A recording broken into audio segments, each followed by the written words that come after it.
അടുത്ത് വന്നിട്ട് സംസാരിച്ചുകൊണ്ടിരിക്കണതിന്റെ ഇടയ്ക്ക് നിഹാൻ പറഞ്ഞു, എടാ ഒരു അത്യാവശ്യം കാര്യം സംസാരിക്കണ്ടോ, നീ ഒന്ന് പുതിയ വീടിന്റെ പണി നടക്കുന്ന വീടിന്റെ ഒരു റൂമിൽ കൊണ്ടുപോയിട്ട് എന്റെ അടുത്ത് പറഞ്ഞു, അതായത് നിനക്ക് 1 ലക്ഷം രൂപ തരാം, ഈ കാശ് നിനക്ക് നിന്റെ ഇതനുസരിച്ച് കൂട്ടി തരാം, എന്നിട്ട് എന്ന് വെച്ചാൽ ചെയ്യാന്ന് വെച്ചിട്ട് വീഡിയോ ഡിലീറ്റ് ചെയ്യണം പറഞ്ഞു. എന്റെ അടുത്ത് പറഞ്ഞു ഈ വീഡിയോ ഡിലീറ്റ് ചെയ്യണം, അല്ലെങ്കിൽ ഒരു അതാണ് ഈ കൈകൂപ്പി അതാണ് ചെയ്തോണ്ടിരിക്കണം അവിടെ.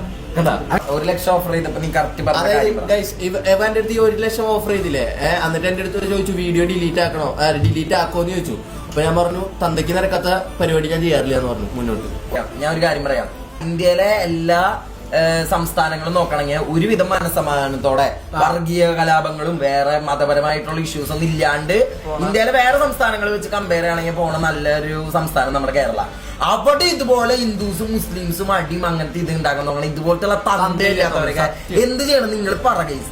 എന്തൊരു അതൊക്കെ ഇനിയൊരു തലമുറ നമുക്ക് ഇങ്ങനെ മതം ജാതി അങ്ങനത്തെ തമ്മിത്തല്ലൊന്നും ഉണ്ടാവാണ്ടിരിക്കാൻ ഇനിയൊരു തലമുറ പുതിയതായിട്ട് വളർന്നു വരുമ്പോ അതിനിടയിൽ ഇങ്ങനെ വിഷം കുത്തുന്നത് എന്തൊരു ഊന്തരാടാ.